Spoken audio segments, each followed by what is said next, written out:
ರಸ್ತೆ ಪಕ್ಕದ ಕಲ್ಲಿಗೆ ಕಾರ್ ಡಿಕ್ಕಿ ಹಾಕಿ ಓರ್ವ ಮಹಿಳೆ ಸ್ಥಳದಲ್ಲೇ ಮೃತಪಟ್ಟಿದ್ದು ಹಲವರು ಗಂಭೀರವಾಗಿ ಗಾಯಗೊಂಡಿರುವ ಘಟನೆ ರಾಯಚೂರಿನ ಮನ್ಸಲಾಪುರ ಕ್ರಾಸ್ ಬಳಿ ನಡೆದಿದೆ. ಉಡುಪಿಯಿಂದ ರಾಯಚೂರು ಮಾರ್ಗವಾಗಿ ಹೈದರಾಬಾದ್ಗೆ ಹೋಗುತ್ತಿದ್ದ ಕುಟುಂಬಸ್ಥರು ಅಂತ ಗುರುತಿಸಲಾಗಿದೆ.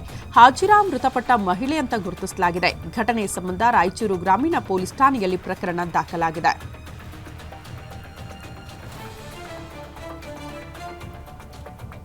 ಮಂಡ್ಯ ಜಿಲ್ಲೆಯ ಮಿಮ್ಸ್ ಆಸ್ಪತ್ರೆಯಲ್ಲಿ ವಿದ್ಯಾರ್ಥಿಗಳ ಸಾವಿನ ಸರಣಿ ಮುಂದುವರೆದಿದ್ದು ಹಾಸ್ಟೆಲ್ನ ಕೊಠಡಿಯಲ್ಲಿ ನೇಣು ಬಿಗಿದ ಸ್ಥಿತಿಯಲ್ಲಿ ವಿದ್ಯಾರ್ಥಿನಿ ಶವ ಪತ್ತೆಯಾಗಿದೆ. ನಿಷ್ಕಲ ಆತ್ಮಹತ್ಯೆ ಮಾಡಿಕೊಂಡಂತಹ ಬಿಎಸ್ಸಿ ವಿದ್ಯಾರ್ಥಿನಿ ಅನ್ನೋದು ಗುರುತಿಸಲಾಗಿದೆ. ಮಿಮ್ಸ್ನಲ್ಲಿ ಅಂತಿಮ ವರ್ಷದ ಬಿಎಸ್ಸಿ ವ್ಯಾಸಂಗ ಮಾಡುತ್ತಿದ್ದ ನಿಷ್ಕಲ ಸಾವಿಗೆ ನಿಖರ ಕಾರಣ ತಿಳಿದುಬಂದಿಲ್ಲ. ಮಂಡ್ಯ ಈಸ್ಟ್ ಪೊಲೀಸ್ ಠಾಣೆಯಲ್ಲಿ ಪ್ರಕರಣ ದಾಖಲಾಗಿದೆ.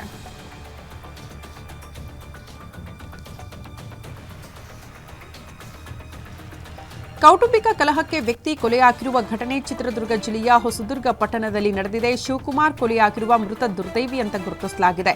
ಶಿವಕುಮಾರ್ ಅಕ್ಕನ ಗಂಡ ರೆಹಮಾನ್ ಕೊಲೆ ಮಾಡಿದ್ದು ಕೂಡಲೇ ಆರೋಪಿ ರೆಹಮಾನ್ನನ್ನ ಪೊಲೀಸರು ವಶಕ್ಕೆ ಪಡೆದುಕೊಂಡಿದ್ದಾರೆ. ಘಟನೆ ಸಂಬಂಧ ಹೊಸದುರ್ಗ ಪೊಲೀಸ್ ಠಾಣೆಯಲ್ಲಿ ಪ್ರಕರಣ ದಾಖಲಾಗಿದೆ.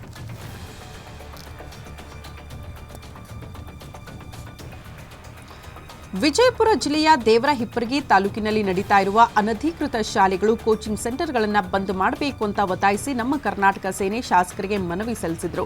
ಜಿಲ್ಲೆಯ ದೇವರಹಿಪ್ಪರಗಿ ತಾಲೂಕಿನ ನಿಗದಿತ ವಿದ್ಯಾರ್ಹತೆ ಹೊಂದಿರದ ಅನುಮತಿಯನ್ನ ಕೂಡ ಪಡೆಯದೆ ಅನೇಕ ಅನಧಿಕೃತ ಶಾಲೆಗಳು ರಾಜಾರೋಷವಾಗಿ ನಡೀತಾ ಇದೆ. ದಾಖಲಾತಿ, ಅನುಮತಿ ಇಲ್ಲದೆ ತಾಲೂಕಿನ ಕ್ಷೇತ್ರ ಶಿಕ್ಷಣಾಧಿಕಾರಿಗಳ ಗಮನಕ್ಕೆ ಇದ್ರೂ ಬಂದ್ ಮಾಡೋದಕ್ಕೆ ಮನಸ್ಸು ಮಾಡ್ತಾ ಇಲ್ಲ. ಶಾಸಕರು ಕೂಡಲೇ ಕ್ಷೇತ್ರ ಶಿಕ್ಷಣಾಧಿಕಾರಿಗಳಿಗೆ ಅನಧಿಕೃತ ಶಾಲೆಗಳನ್ನು ಬಂದ್ ಮಾಡಬೇಕು ಅಂತ ಆದೇಶ ಕೊಡಬೇಕು ಅಂತ ಮನವಿ ಮಾಡಿಕೊಂಡಿದ್ದಾರೆ.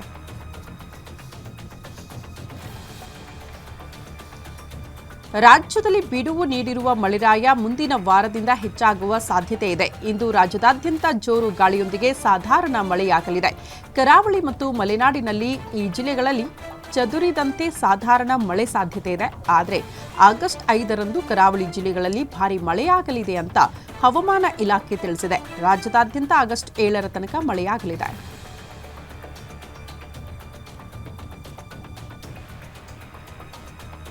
ಪ್ರಧಾನಿ ನರೇಂದ್ರ ಮೋದಿ ಉತ್ತರ ಪ್ರದೇಶದ ವಾರಣಾಸಿಯಲ್ಲಿ 2200 ಕೋಟಿ ರೂಪಾಯಿ ಮೌಲ್ಯದ ಅಭಿವೃದ್ಧಿ ಯೋಜನೆಗಳಿಗೆ ಶಂಕುಸ್ಥಾಪನೆ ಮತ್ತು ಉದ್ಘಾಟನೆ ಮಾಡಿದ್ದಾರೆ. ಮೋದಿ ಅವರು ಬಹುದೊಡ್ಡ ಮಟ್ಟದ ಯೋಜನೆಗಳಿಗೆ ಚಾಲನೆ ಕೊಟ್ಟಿದ್ದಾರೆ. ಹರ್ದತ್ಪುರದಲ್ಲಿ ರೈಲ್ವೆ ಓವರ್ ಬ್ರಿಡ್ಜ್ ಅನ್ನು ಉದ್ಘಾಟನೆ ಮಾಡಿದ್ರು. ಇದರ ಜೊತೆಗೆ ಪ್ರಧಾನಿ ನರೇಂದ್ರ ಮೋದಿ ಕಿಸಾನ್ ಸಮ್ಮಾನ್ ನಿಧಿಯ 20ನೇ ಕಂತಿನ 20,000 ಕೋಟಿ ರೂಪಾಯಿಗಳಿಗೂ ಹೆಚ್ಚಿನ ಮೊತ್ತವನ್ನು 9.7 ಕೋಟಿ ರೈತರ ಬ್ಯಾಂಕ್ ಖಾತೆಗಳಿಗೆ ಜಮೆ ಮಾಡಲಾಗಿದೆ.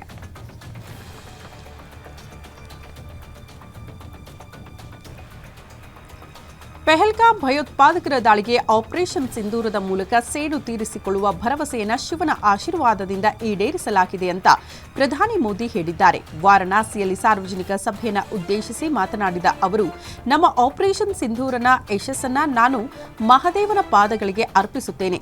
140 ಕೋಟಿ ದೇಶವಾಸಿಗಳ ಐಕ್ಯತೆಯು ಆಪರೇಷನ್ ಸಿಂಧೂರದ ಶಕ್ತಿಯಾಗಿದೆ ಅಂತ ಪ್ರಧಾನಿ ಒತ್ತಿ ಹೇಳಿದ್ದಾರೆ.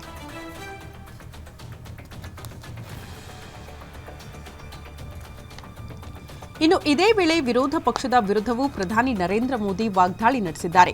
ಆಪರೇಷನ್ ಸಿಂಧೂರ ಸಮಯದಲ್ಲಿ ಭಾರತ ಪಾಕಿಸ್ತಾನದಲ್ಲಿ ಭಯೋತ್ಪಾದಕ ಅಡಗುತಾಣಗಳನ್ನು ನಾಶಪಡಿಸಿದೆ ಎಂಬುದನ್ನು ಮಿತ್ರ ಪಕ್ಷಗಳಿಗೆ ಜೀರ್ಣಿಸಿಕೊಳ್ಳುವುದಕ್ಕೆ ಸಾಧ್ಯವಾಗ್ತಾ ಇಲ್ಲ. ಪಾಕಿಸ್ತಾನ ಅಸಮಾಧಾನಗೊಂಡಿದೆ ಅನ್ನೋದು ಎಲ್ಲರಿಗೂ ತಿಳಿದಿದೆ. ಆದರೆ ಕಾಂಗ್ರೆಸ್ ಮತ್ತು ಸಮಾಜವಾದಿ ಪಕ್ಷವು ಪಾಕಿಸ್ತಾನ ಅನುಭವಿಸುತ್ತಿರುವ ನೋವನ್ನು ಸಹಿಸಲಾರದು ಅಂತ ಪ್ರಧಾನಿ ಟೀಕೆ ಮಾಡಿದ್ದಾರೆ.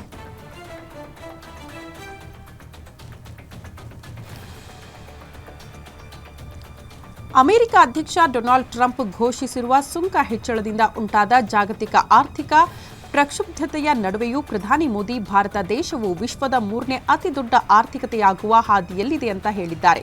ಟ್ರಂಪ್ ರಷ್ಯಾ ಜೊತೆಗಿನ ಅಮೆರಿಕದ ಸಂಬಂಧಗಳ ಬಗ್ಗೆ ಪ್ರತಿಕ್ರಿಯೆ ನೀಡುವಾಗ ಭಾರತವನ್ನ ಡೆಡ್ ಎಕಾನಮಿ ಅಂತ ಟೀಕೆ ಮಾಡಿರುವ ಕೆಲ ದಿನಗಳಲ್ಲಿ ಪ್ರಧಾನಿ ನರೇಂದ್ರ ಮೋದಿ ಈ ಹೇಳಿಕೆ ಕೊಟ್ಟಿದ್ದಾರೆ.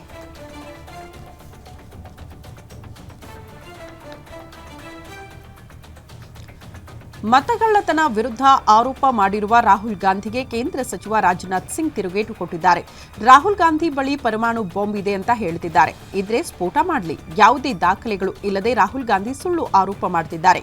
ಇಂತಹ ಆರೋಪ ಮಾಡ್ತಾ ಇರೋದು ಇದೇ ಮೊದಲೇನಲ್ಲ, ಈಗ ಮತ್ತೊಂದು ಹೇಳಿಕೆ ಕೊಟ್ಟಿದ್ದಾರೆ ಅಷ್ಟೇ.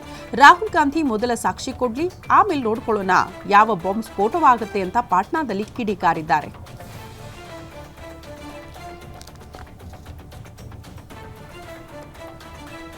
ಪದೇ ಪದೇ ಸುಳ್ಳು ಆರೋಪಗಳನ್ನು ಮಾಡಿ ಮುಜುಗರಕ್ಕೀಡಾಗುತ್ತಿರುವ ಸಂಸದ ರಾಹುಲ್ ಗಾಂಧಿ ಮತ್ತೊಂದು ಎಡವಟ್ಟು ಮಾಡಿಕೊಂಡಿದ್ದಾರೆ. ಕೃಷಿ ಕಾನೂನುಗಳ ವಿರುದ್ಧ ಹೋರಾಡುತ್ತಿದ್ದಾಗ ಏನಾಯಿತು ಅಂತ ನನಗೆ ಚೆನ್ನಾಗಿ ನೆನಪಿದೆ. ಈಗ ನಮ್ಮ ನಡುವೆ ಅರುಣ್ ಜೇಟ್ಲಿ ಬದುಕಿಲ್ಲ, ಆದರೆ ಅನಿವಾರ್ಯವಾಗಿ ನಾನು ಹೇಳುತ್ತಿದ್ದೇನೆ. ನಾವು ಪ್ರತಿಭಟನೆ ಮಾಡುವಾಗ ಕೇಂದ್ರ ಸರ್ಕಾರ ಆಗ ಸಚಿವರಾಗಿದ್ದ ಅರುಣ್ ಜೇಟ್ಲಿ ಅವರನ್ನ ನನ್ನ ಬಳಿಗೆ ಕಳುಹಿಸಿ ಬೆದರಿಕೆ ಹಾಕಿಸಿತ್ತು ಅಂತ ಆರೋಪ ಮಾಡಿದ್ದಾರೆ.